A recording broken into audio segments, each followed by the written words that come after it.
여러분, 안녕하세요. 중년 연애 코치 은정입니다. 이번 강의에서는 잘 주는 유부녀가 활동하는 장소 5가지에 대해 말씀드리겠습니다. 요즘 시대의 바람은 흔한 일이 돼버렸습니다. 바람을 안 피우는 사람이 이상한 사람일 정도로 많은 사람이 바람을 피우죠. 그렇다면 이렇게 많은 유부녀들은 도대체 어디서 외도를 하는 것일까요? 유부녀들이 남편 몰래 바람피는 장소는 과연 어디일까요? 운명 같은 만남을 기대하고 금지된 사랑에 대한 환상을 가진 중년 기혼 여자들이 많습니다. 한 설문조사 결과에 의하면 45세 이상의 중년 여성들에게 남편 외에 다른 남자와 잠자리를 가질 수 있겠냐는 질문에 무려 80%의 유부녀들이 그럴 수도 있다고 대답했습니다. 주변에 몇 명이 남편 말고 다른 남자랑 경험이 있을 것 같냐는 질문에는 6명이라고 답했다고 합니다. 그리고 남편 외에 다른 남자와 잠자리를 가져본 적 있냐는 질문에는 60% 이상의 중년 여자들이 그렇다고 대답한 충격적인 결과도 있었습니다. 그렇다면 이렇게 많은 여성들은 도대체 어디에서 남자를 만나서 바람을 피우는 것일까요? 직장 생활이나 사회 활동 중에 바람을 피우는 경우를 제외하면 바로 취미 활동을 통해서 바람을 피우는 경우가 많습니다. 취미 활동도 배드민턴, 등산, 헬스 등 다양하고 코로나 이후 온라인으로 남자를 만나는 사람도 많아졌죠. 이렇게 흔하게 일어나고 있는 유부녀들이 바람나는 장소와 실태를 구체적으로 알아보겠습니다. 재밌고 유익한 내용이 많으니 영상 끝까지 집중해주세요. 구독과 좋아요, 알림 설정 눌러주세요. 첫 번째, 온라인 오픈 채팅방. 대다수의 분류는 온라인으로부터 시작됩니다. 그리고 우리는 코로나를 겪으면 집에 있는 시간이 많아지고 온라인 세상에 더 많은 시간을 사용하게 됐죠.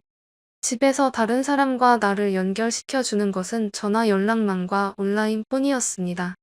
밖으로 나가지는 못하는데 에너지는 안에서 점점 쌓여만 가고 이를 해소하기 위해서 그들은 결국 온라인에서 만남을 찾고 해결하게 됩니다. 기혼만 입장 가능한 기혼방부터 기혼과 돌싱이면 기돌방, 기혼과 미혼이면 기미방 등 이런 방들이 수십 가지가 있습니다. 간단한 검색으로도 쉽게 들어갈 수 있지만 회원으로 인정받고 제대로 활동하기 위해서는 들어간 대화방에서 요구하는 인증 조건을 맞춰야 합니다. 나의 지역을 넣어 아이들을 바꾸고 웨딩 사진과 아기의 돌사진을 보내라는 등 이혼한 남녀라면 이혼 서류까지 인증하라고 하는 경우도 있습니다. 이렇게 서로의 신상과 약점을 쥐고 뒷다리 없게 하려는 것이죠. 범죄에도 많이 사용되는 텔레그램에서도 이런 방들이 많습니다.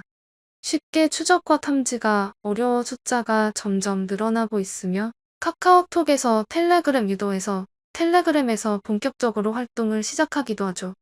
여기서는 천국방이라고 부르며 본인의 나체, 사진 등을 가입할 때 요구하기도 합니다.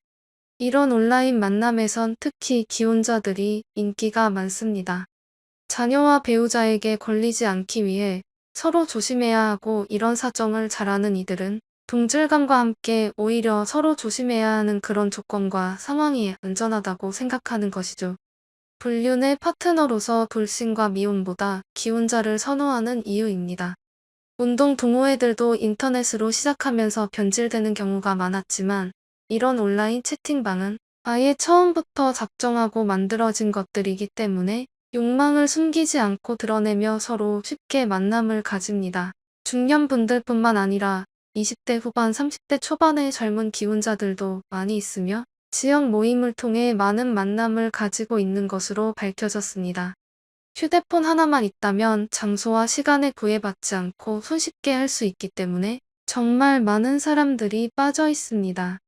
사람들을 연결해주고 편리한 서비스를 제공하는 SNS이지만 이런 식으로 악용이 많이 되고 있는 실태인 것이죠. 그러니 내 애인이나 부인이 갑자기 휴대폰을 많이 보거나 애지중지 다룬다면 조심하시길 바랍니다. 두 번째, 여성 전용 유흥업소. 남성을 위한 유흥업소는 많지만 여성을 위한 유흥업소는 어떨까요? 아직 남성 시장만큼 시장이 크지는 않지만 여성을 위한 여성 전용 유흥업소도 존재하고 있으며 그 수가 많아지고 있는 추세입니다. 여자들은 남자보다 고객 충성도가 높아 이것을 겨냥한 여성 전용 유흥업소도 많이 생기고 있습니다. 처음에는 호기심과 주변의 권유에 한번 방문했다가 남자 적대부들의 영업과 친절한 서비스에 빠져서 방문하는 횟수가 점점 많아지게 되는 경우가 대표적입니다. 보통 금전적으로 여유가 있는 사람들의 탈선 장소이기 때문에 업소 안에서의 만남은 시작일 뿐이고 개인적으로 만남을 이어가며 일정 기간 동안 애인 역할을 해주는 대가로 남자의 스폰서가 되는 것이죠. 업소에서 일하는 남자 호스트는 업소 안에서의 수입은 용돈벌이고 진짜 주수입원은 이렇게 밖에서 스폰 받는 비용입니다. 예전과 다르게 경제권을 준 여성들도 많아졌기 때문에 스폰 기간에 명품이나 차를 선물 받는 경우도 많다고 합니다. 하지만 넉넉지 않은 형편에 이런 곳에 빠졌다간 어느새 통장이 텅 비어버리게 될 수도 있으니 조심해야 합니다. 세 번째, 스크린 골프장. 이미 골프를 통해서 바람피우는 방법은 많습니다. 인터넷에는 남녀가 만나서 즐기는 동반 골프 이런 것을 주선하는 업체들이 넘쳐나고 있죠. 여자가 공짜로 라운딩을 나가고 싶다고 하면 홀을 전제로만 해주면 언제나 가능하기 때문에 이제는 새삼스러울 것도 없지만 한 발 더 나아가서 스크린 골프장이 새로운 외도 장소로 떠오르고 있습니다. 일단 야외에서 하는 골프장에 비해 폐쇄적이라 바람피우기 더 쉬운 환경입니다.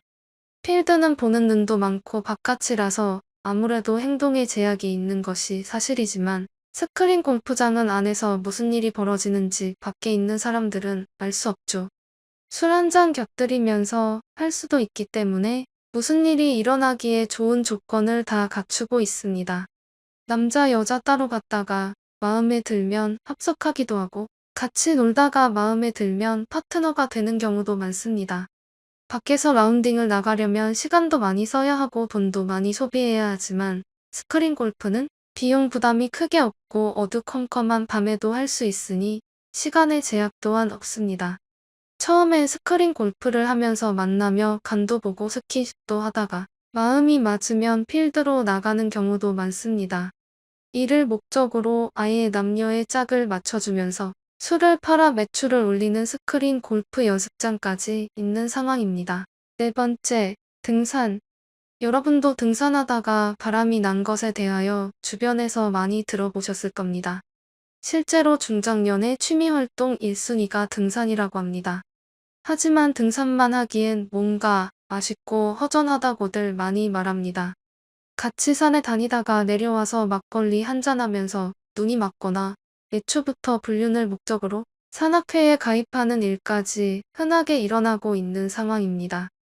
혼자서 산에 가는 등산객들은 이성의 접근을 허용하는지 거부하는지 표시해야 하는 상황이 됐죠. 이성을 목적으로 산을 찾는 여성들은 산토끼 그리고 그 여성들을 만나러 온 남자들은 산토끼 사냥꾼이라고 부르며 남성의 경우엔 한쪽 바지를 걷고 있고 여성의 경우에는 진한 화장과 옷차림을 하고 있으면 이성의 접근을 허락한다는 표시라고 합니다. 어느 산악회 회원의 말을 들어보니 남자와 여자 모두 두세 명씩 몰려다니며 상대방을 탐색하고 이어폰으로 귀를 막고 있거나 선글라스를 끼고 있는 경우엔 오늘 건들지 말라는 뜻이라고 합니다. 올라갈 땐 따로 올라갔던 사람 내려올 때는 손잡고 내려오는 경우도 있고 모텔에 등산복을 입고 가는 사람들의 숫자도 많다고 합니다. 어떤 산악회는 1년 정도 지나면 거기 있는 회원과는 잠자리를 한 바퀴씩 다 돌아온다는 산악회도 있을 정도로 산악회의 본질이 많이 변질된 느낌이라고 합니다. 다섯 번째, 배드민턴 동호회. 등산도 심하지만 이곳저곳 많은 동호회를 다녀본 사람의 말에 의하면 배드민턴 동호회가 오히려 더 심한 것 같다고 하기도 합니다. 등산은 매일 하기 힘들지만 배드민턴은 1시간의 여유 시간만 있어도 매일 할 수 있기 때문이죠. 보통은 남녀가 함께하는 복식으로 경기가 이뤄지기 때문에 순수하게 운동하는 사람들과 부부들을 제외한 나머지 사람들은 운동도 하면서 다른 목적을 가지고 있는 경우가 많다고 합니다. 그 중에 절반은 이미 볼 것 다 보고 할 거 다 하고 난 상태이고 나머지 절반은 과거에 바람을 피우고 지금은 또 다른 파트너를 찾고 있는 상태라고 합니다. 배드민턴의 주 연령대가 50대에서 60대라고 합니다. 자식들을 다 키우고 즐길 거리가 부족한 중년들이 건강도 챙길 겸 시작했다가 욕구까지 채우는 모임으로 변해버린 것이죠. 이번 강의에서는 잘 주는 유부녀를 쉽게 만나는 장소에 대해 말씀드렸습니다. 영상 재밌게 보셨다면 구독과 좋아요 버튼 한 번씩만 눌러주세요. 좋아요 눌러주신 모든 오라버니들 정말 사랑합니다. 다음 시간에 또 찾아뵙겠습니다.